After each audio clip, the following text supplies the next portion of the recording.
东方呼啸而来的狂飙，让罗马教廷和欧洲各国的君主们坐卧不已。仿佛一夜之间，那些个头不高却耐力极强的蒙古马，在他们的主人驱使下，让整个欧洲大陆都在惊恐中颤抖。更可怕的是，西方世界对这支所向披靡的草原部族几乎一无所知。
公元1245年，意大利修士约翰·勃朗嘉宾从法国里昂出发，前往蒙古。他受罗马教廷委派，规劝蒙古人停止进攻和杀戮，甚至信仰万能的上帝。在今天蒙古国首都乌兰巴托以西220公里的哈拉河林，勃朗嘉宾第一次目睹了这个草原帝国的真容。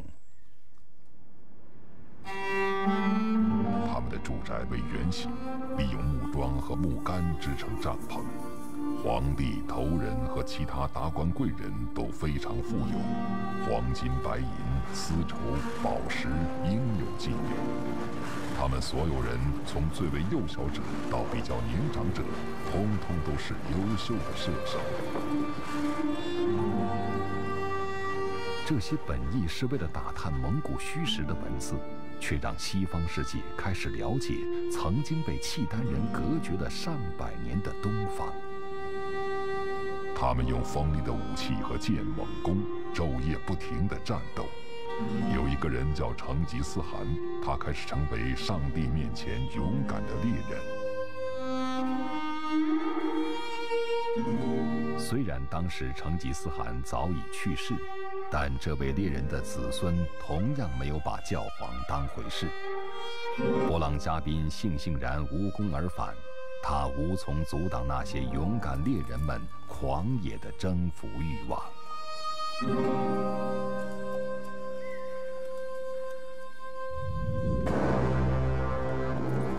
数年之后，蒙古铁蹄又将第3次西征的足迹踏遍波斯，用令人惊悚的方式张扬着马蹄深邃的万方威仪。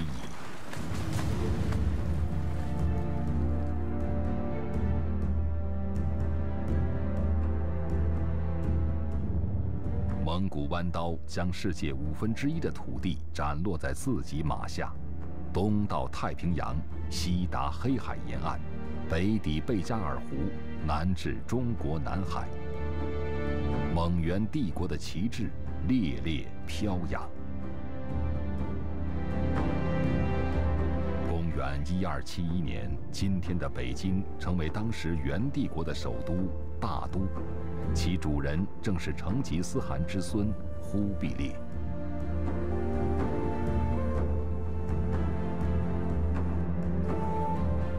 在中国历史长河中，元代绝对不算长寿，但他不足100年的统治，却给中华大地注入了久违的拓展力和进取心。看似一个遍地杀伐、摧毁和凶悍的时代，却使中国的4大发明以前所未有的速度向西方传播开去，而西方的天文历法也开始影响中原。这个充满肌肉与速度、来去匆匆的朝代，给人留下太多的谜团与遐想，其中就包括一朵沉睡了600年又重新绚烂起来的晶莹花朵。 Chinese porcelain has so perfect and it was so popular all over Asia that it had a dominant, particularly in blue and white. It is, if you like, the luxury of ordinary people across the world.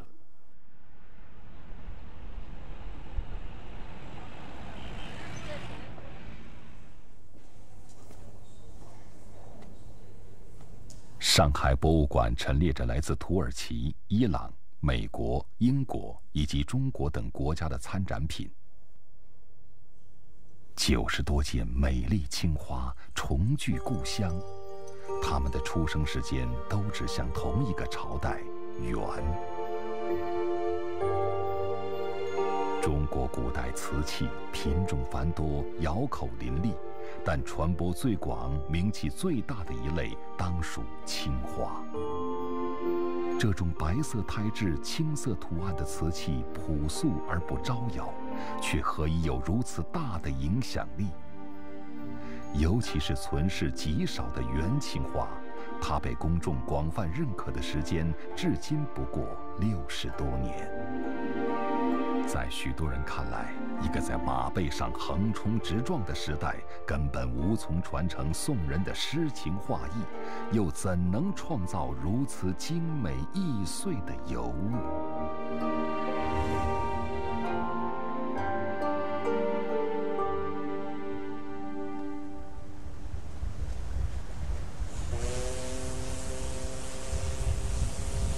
盛夏的京杭大运河。 船舶漫不经心地往来穿梭。扬州尽管不是烟花3月，港口也早已今非昔比。但伫立岸边的牌坊却暗示着这里曾经的繁华。公元1275年，继勃朗嘉宾之后，另一位意大利人来到中国，一待就是17年。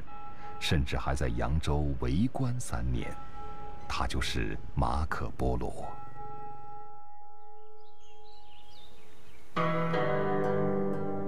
当时的中国一派风花雪月，元曲之声随风飘荡。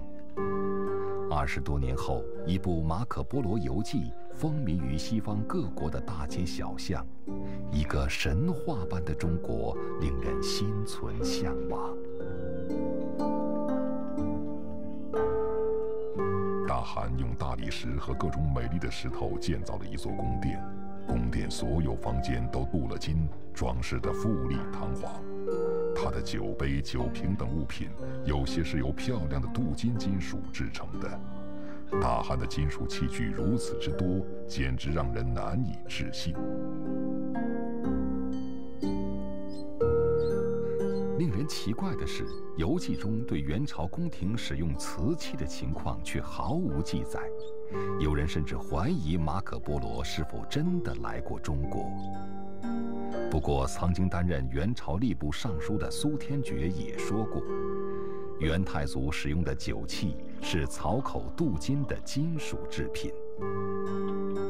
难道瓷器在元朝真的并不流行？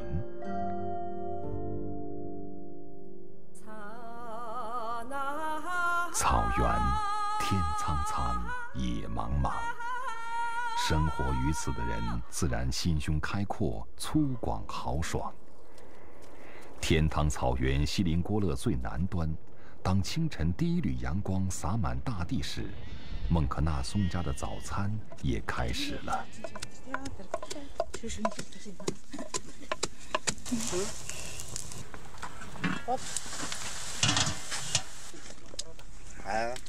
即使今天他们常用的瓷器也很少，仅仅几个小碟、小碗。瓷器对于逐水草而居的生活来说，似乎并不实用。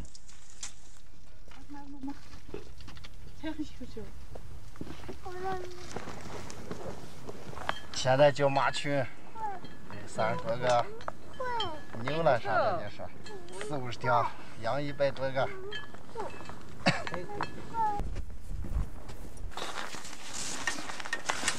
为了保证牲畜吃到新鲜草料，牧民们会随着季节变化，在几个草场间游牧。不难想象，沉重易碎的陶瓷只能是不断迁徙的累赘。这，啊，都那特什么呢？那就。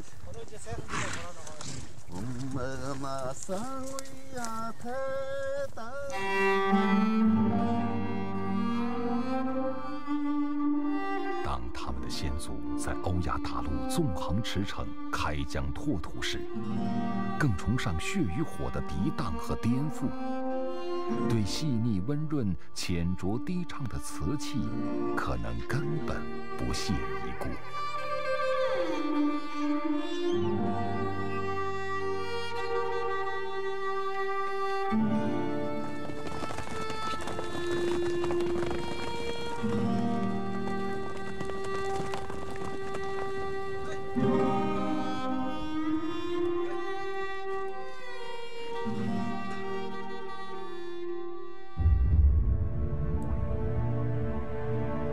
古人说：“上有所好，下必甚焉。”中国瓷器在宋朝如沐春风，和皇家的偏爱息息相关。在彪悍的蒙古统治者眼中，宋人所谓风雅婉约，不过是文人的自恋和庸人的哀歌。繁华的宋朝与辽、金、西夏周旋了300年，可谓坚韧不拔，但最终还是被元朝逼进了大海。文明在震荡中如何传承？瓷器之路又走向何方？宋朝所搭建的瓷器天堂，在这一刻，没有人怀疑，注定会被蒙元帝国的铁蹄踏得粉身碎骨。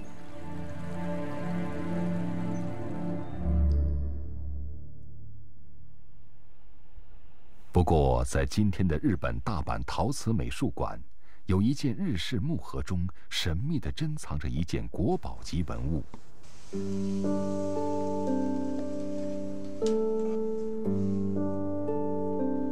来自中国龙泉窑的玉壶春瓶。最为奇特的是，它并非宋代制造，而恰恰产自金戈铁马的元代。也许和人们想象的不同，蒙元时代并没有对所有瓷器赶尽杀绝。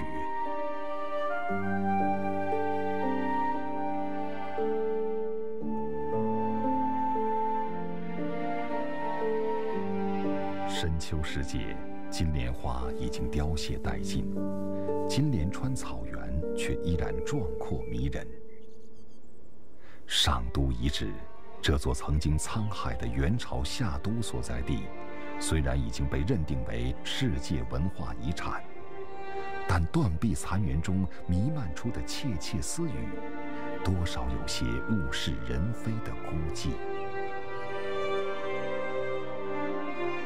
1260年3月，忽必烈在这里登基为蒙古帝国大汗，继而又确定北京为大都，由此开始了两都巡幸。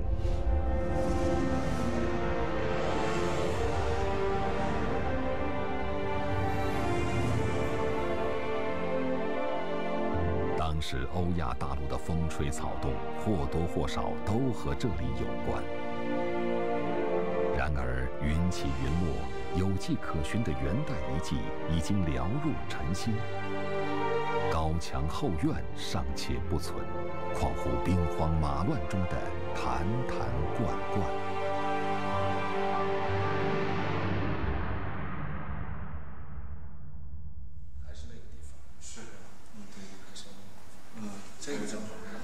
呼和浩特市一间工作室内，李大龙正在指导学生进行雕塑创作。雕塑是李大龙所学的专业，现在却成了副业。他的正业已经转移到瓷器上。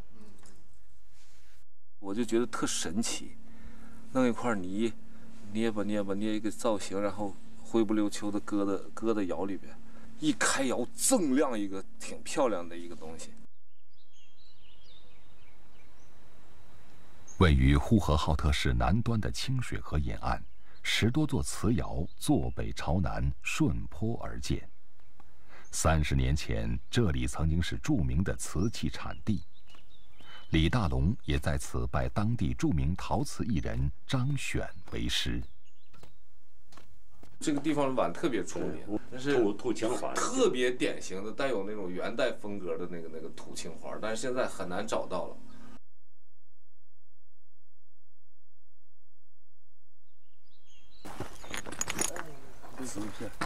未曾想，车水马龙的繁盛转瞬即逝，如今门庭若市，变成了门可罗雀。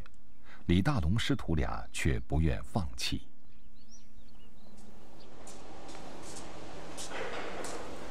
查阅史籍，结果出乎意料，原来500多年前，这里就是中国长城以北最大的窑厂之一，源头当在宋元时期，只不过多为民窑。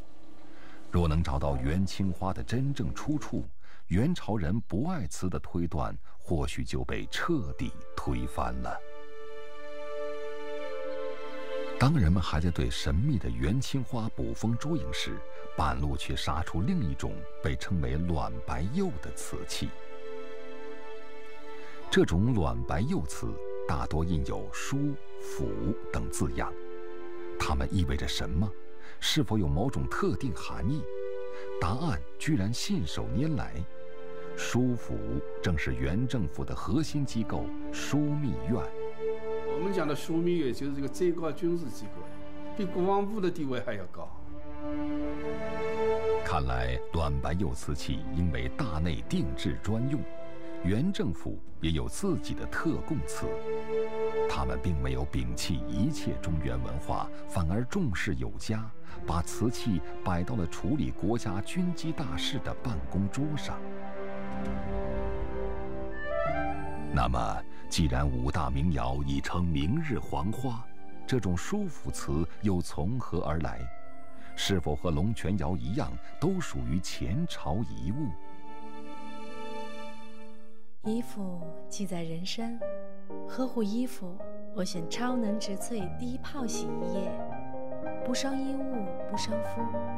超能植萃低泡洗衣液，超能女人用超能。2001年，农夫山泉在长白山建立第1座工厂，第1个10平方公里水源保护区，第1条专用铁路。我们是大自然的搬运工。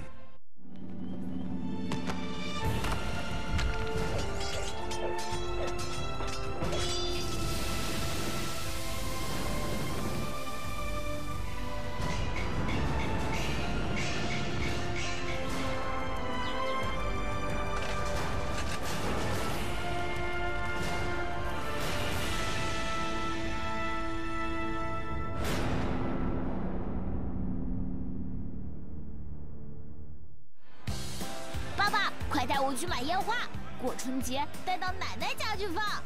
儿子，我们一定要在正规销售点购买合格烟花爆竹。哦，爸爸，我们快回家。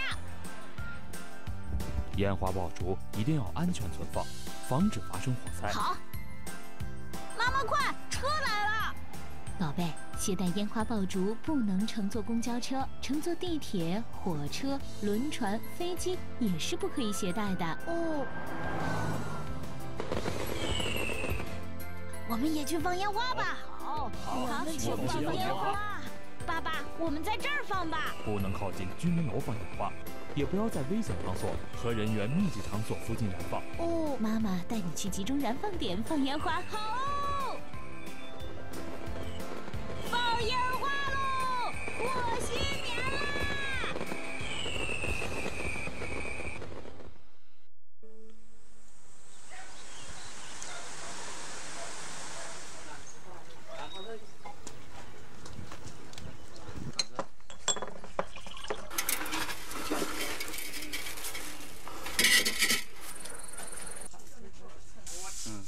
浙江龙泉，每次烧窑前已近耄耋之年的老窑工金平，都会主持一次祭窑仪式，因为瓷器烧制的好坏，关系到全家人的生计。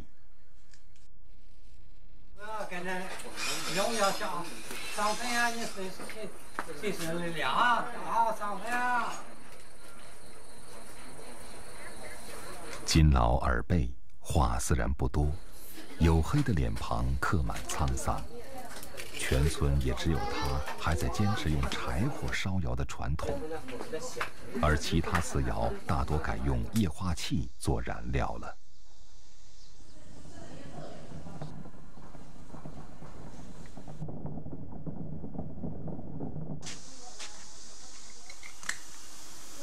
2009年，龙泉青瓷传统烧制技艺作为唯一的陶瓷项目，入选联合国非物质文化遗产名录。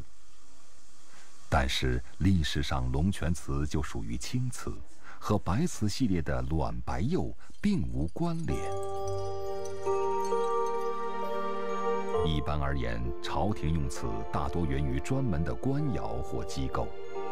遍查史料，一个名字终于脱颖而出：浮梁瓷局。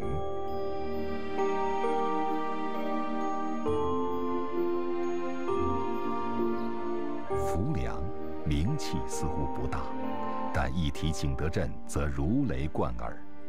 景德镇当年就隶属浮梁县管辖，成名于宋代景德年间。奇怪的是，如此风光的景德镇，却没能从宋代5大名窑中分到一席座位。今天的景德镇，无论现代化的街道，还是狭窄幽暗的弄堂，处处都潜隐着瓷器的影子，宅居着身怀绝技的匠人。被碎瓷片填充的路基下，也沉埋着无数令人啧啧的故事。自从瓷器于东汉诞生不久，就和这座城市相生相伴。不知是瓷器造就了景德镇，还是景德镇成就了瓷器。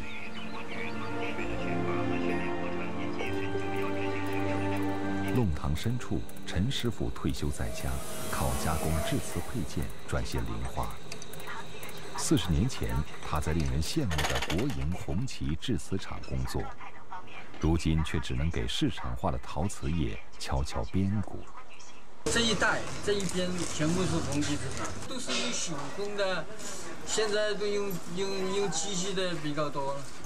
弹重徒步的是中9号飞行乘组的3位航天员将与中外媒体。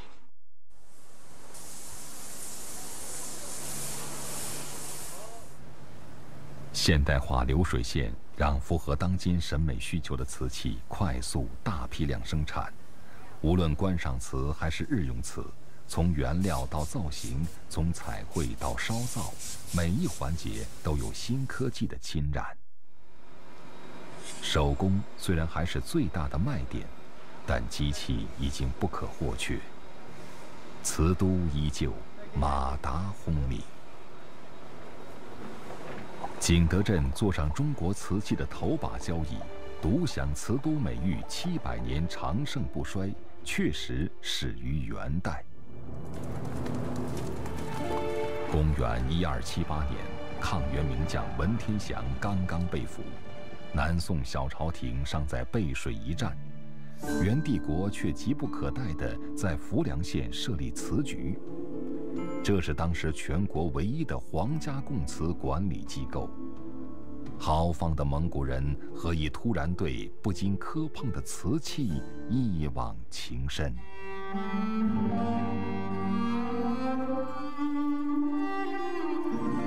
忽必烈到底怎么想？如今已经无从查考，没有证据说他酷爱瓷器，后人只能管中窥豹。其一，骑马打仗需要钱，瓷器贸易显然是最赚钱的行业之一。其二，自从忽必烈受命管辖中原地区，就坚持行汉法、尊儒术，因此不能排除他对宋文化的主动吸收。另外，天高云淡，风吹草低，成就了蒙古人的生命力。白云与羊群上下辉映，使他们对白色情有独钟。而景德镇青白瓷正好符合元人上白的诉求。或许还有4个字更为重要，那就是为将得免。游牧民族啊，它基本上没有独立的手工业，保护工匠呢，实际上就出于他们经济上的需要。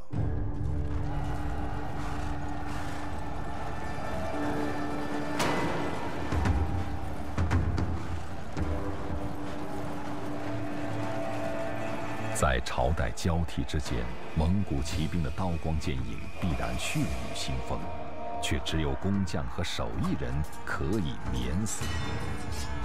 据记载，蒙古灭金朝时得北方工匠72万户，灭南宋后又得工匠42万户。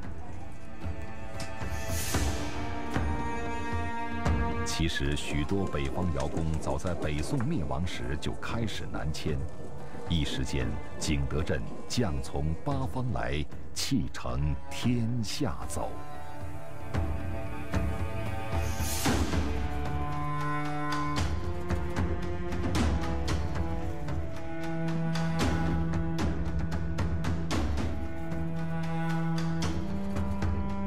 然而，摩拳擦掌、跃跃欲试的浮梁瓷局，却遇到一个令人尴尬的问题。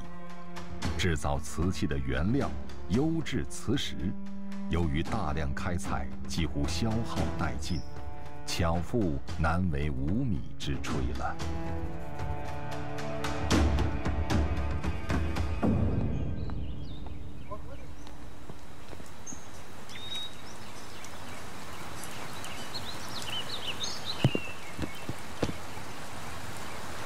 无论游山玩水还是探幽寻古，景德镇北部的姚里镇绝对不应错过。虽然地处偏僻，但早于唐代，这里出产的优质瓷就使它走出了超然世外的桃花源。我们要的柴火，拿你们饭吃。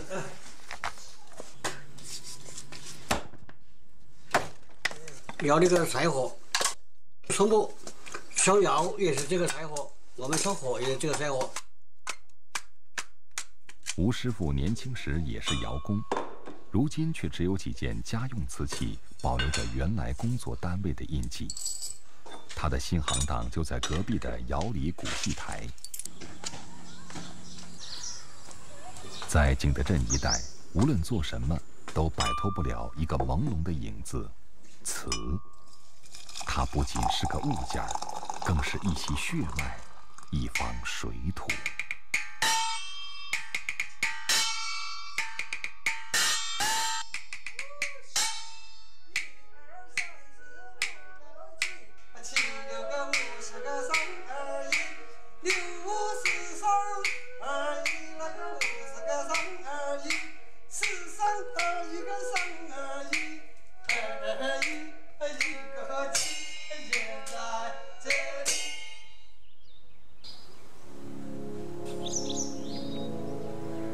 吴师傅过去上班的地方距姚里镇不远，名为高岭村。除了风景优美，看上去并没有什么特别。然而，村外这些有碍观瞻的土坑和白花花的山坡，却是这里名扬天下。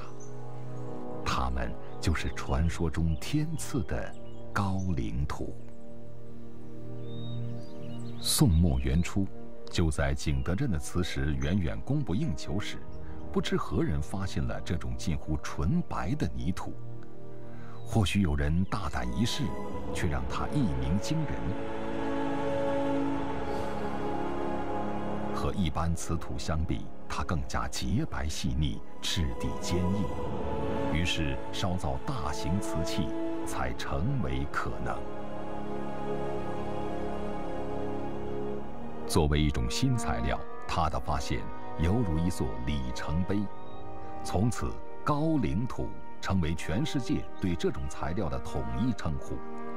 不仅景德镇因此重生，整个瓷器史都由此转向。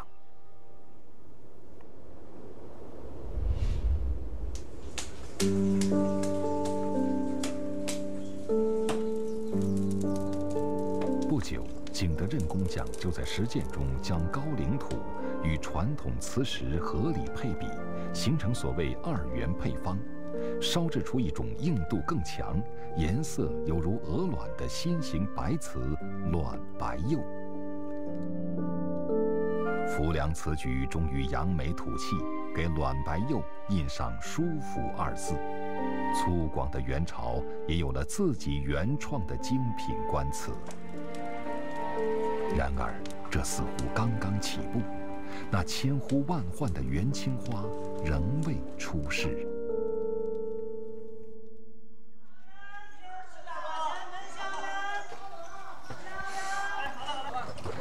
1929年，华裔古玩商吴奔熙来到北京琉璃厂，打算出售一对青花云龙象耳瓶。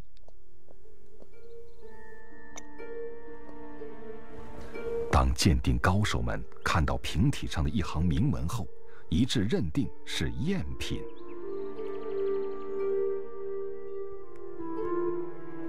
这行字是至正11年4月良辰。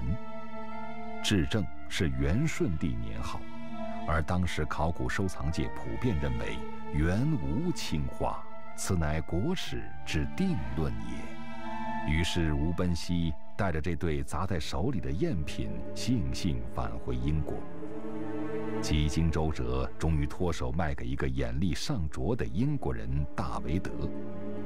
20年后，美国学者波普将该瓶与土耳其、伊朗收藏的中国元青花对比后认定，它们的确出自元代。从此，这对云龙象耳瓶被命名为大维德瓶，并公认为元青花标准器。但元青花不是天外来客，它必然有着自己的传承关系。令人感叹的是，当元朝统治者高举海碗、豪饮天下时，那瓷器大厦的营造者宋代君臣却在亡命天涯。华夏几千年，文明发展每注入一滴新鲜血液，文化融合中每一次阵痛，似乎都烙印着覆巢之下的不破不立。前朝旧物，无论蕴含着怎样的智慧与汗水，都难免被当成他们主人的替罪羊和牺牲品。元朝灭宋如此，明朝灭元又何尝例外？元青花即使曾经辉煌，也难免受城门失火之累。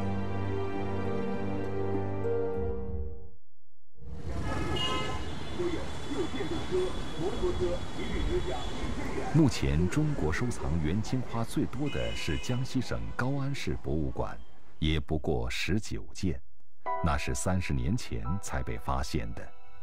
但它们足以证明元青花的产地也在景德镇。倒是伊朗阿特别尔清真寺收藏着32件元青花。而全世界收藏元青花最多的是土耳其托普卡帕皇宫，有40件之多。耐人寻味的是，伊朗和土耳其恰恰都是伊斯兰国家，或许这和伊斯兰教崇尚蓝色有关。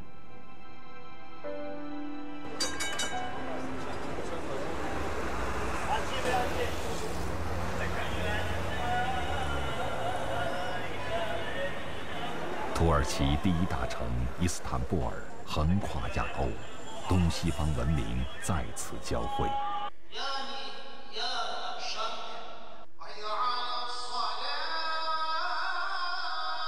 在清真寺巍峨的穹顶和高大的墙壁上，到处都是炫目的蓝色装饰。其中，国家寺院麦哈迈德清真寺干脆被称为蓝色清真寺。这些土耳其制造的青花和原青花如出一辙，不同的是它是陶器。当时土耳其人尚未掌握制瓷技术，可想而知，伊斯兰世界一定对青花瓷大为欢迎，就像古罗马对中国丝绸顶礼膜拜一样。也许原青花本来就是为外销专门制造的。果真如此的话，元朝急匆匆在景德镇建立浮梁瓷局就不难理解了。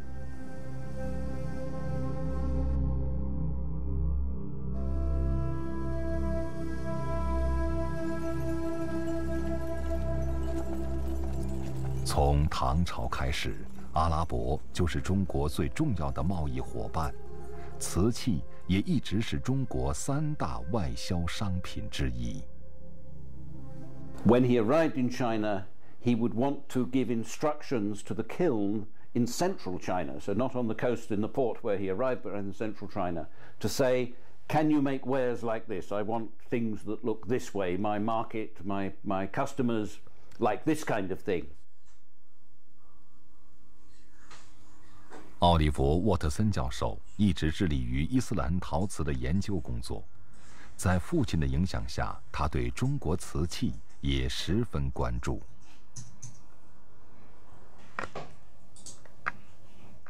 The kilns in central China or southern China would make these and they would come back too. So the kind of connection and communications which were there in the early medieval period are already very, very impressive.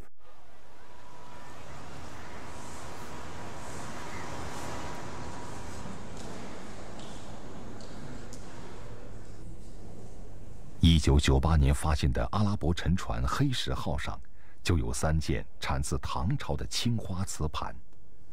那时伊斯兰教创建不过200年，尽管不能证明它们和原青花的传承关系，但至少为青花瓷的创烧时间和外销用途找到了佐证。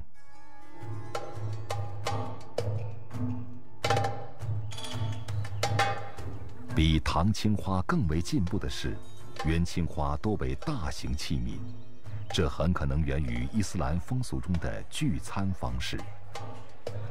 而高岭土的介入，也使大型瓷器的制造成为可能。In Islamic countries, people have traditionally their own traditions of sharing a meal. So you put a big dish in the middle of the table, and everybody just takes from it.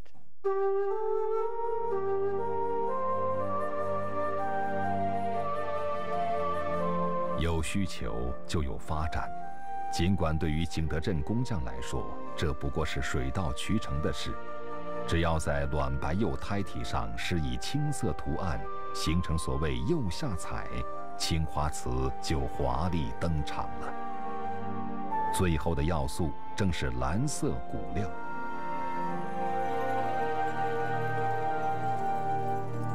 唐三彩中的蓝釉来自遥远的西亚，那么原青花呢？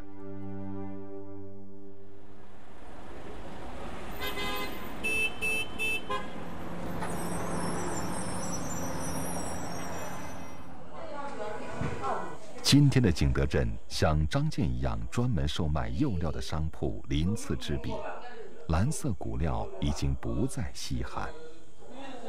原的青花呀，一般是从伊朗进口，做瓷器的这个陶瓷界叫做苏尼波青，或者叫苏麻尼青。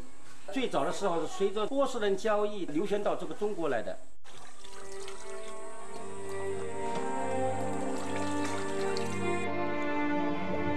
700年前，青花时代终于来临。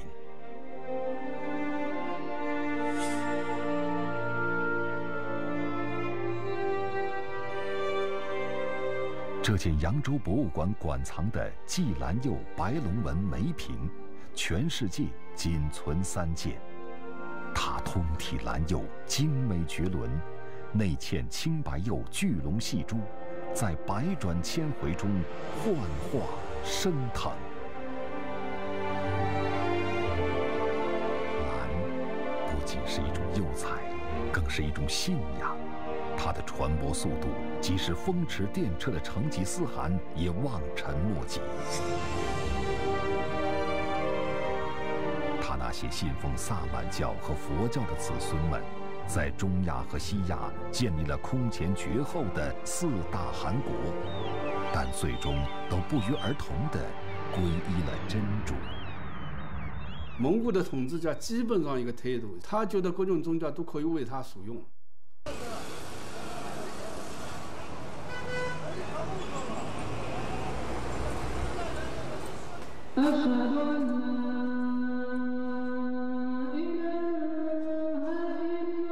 青海省最大的清真寺西宁东关清真大寺，每逢周五，信徒们从4面8方赶来进行神圣的礼拜。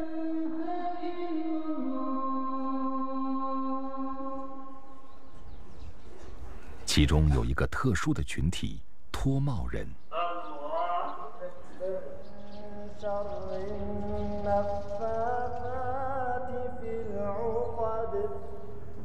据说，脱帽人的祖先曾经是西征的蒙古族，东归后定居在青海省东北部，至今仍然有60多户。但他们早已是虔诚的穆斯林。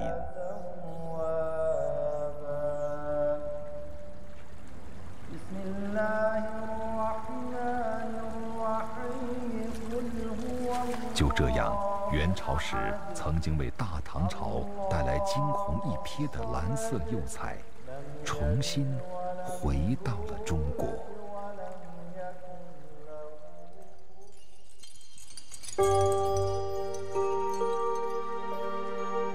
值得一提的是，青花之外，景德镇还烧造出另一种著名的釉下彩——釉里红。虽然其影响远不如青花，但存世却更为稀少。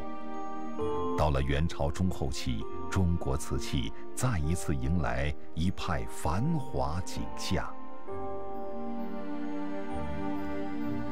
据史书记载，忽必烈登基不到30年，就建立驿站上万处，为元代的瓷器贸易带来了更为广阔的空间。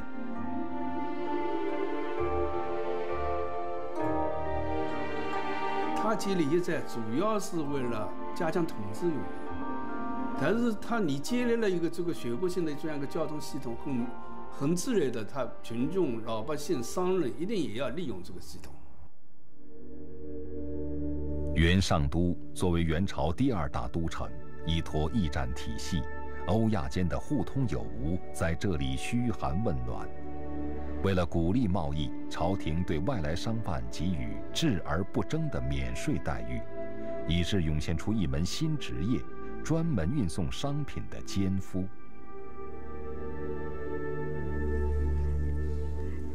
马西毕里格和孟克纳松一家往来密切，每次路过，他都会给孟克纳松可爱的女儿带些礼物。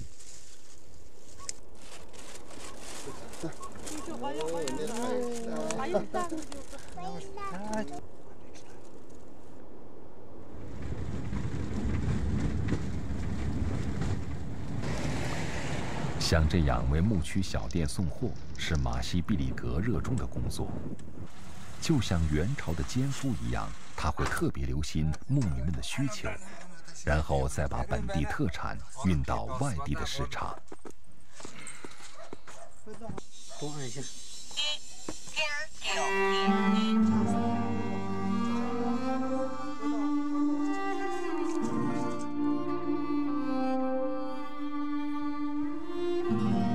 相比陆路贸易，元代更大的对外贸易仍然延续前朝的海上丝路。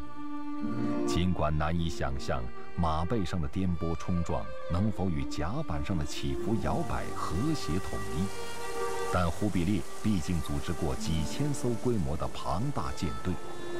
此外，他还对外国船队宣称，往来互市，各从所欲。据当时的航海家汪大渊统计，沿海各地有6200多户经商者，比守海军人多2倍。为此，前朝管理沿海贸易的市舶司不仅没被压缩，反而全线扩大。仅1289年，市舶司就上缴珍珠200公斤，黄金160公斤。这其中贡献最大的商品就是瓷器。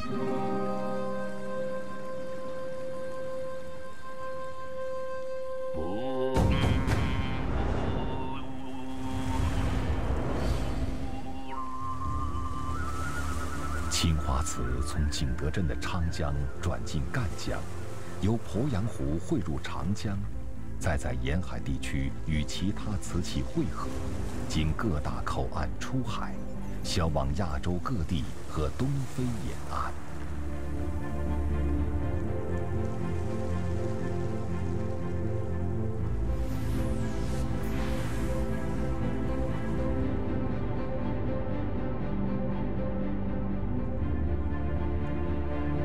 2012年，上海博物馆建馆60周年，特此以“幽兰神采”为名举办元青花大展，其中很多器物第一次回到故乡。一位老先生说：“好好看看吧，这样的相聚，下一次可能又要等上几百年。”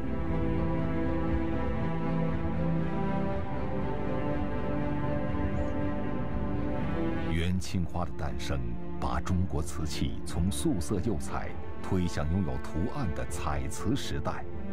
瓷器已经不是简单的实用器皿，而是时代文化的积淀。它不仅蕴含着风雅，更融汇着精神的寄托。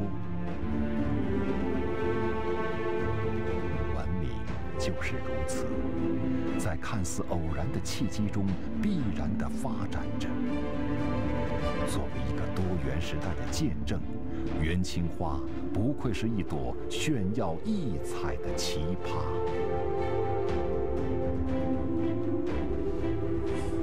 宝石蓝般繁复的花纹在亮白的胎体上百转千回，勾勒着元帝国纵横不过100年的激荡沉浮。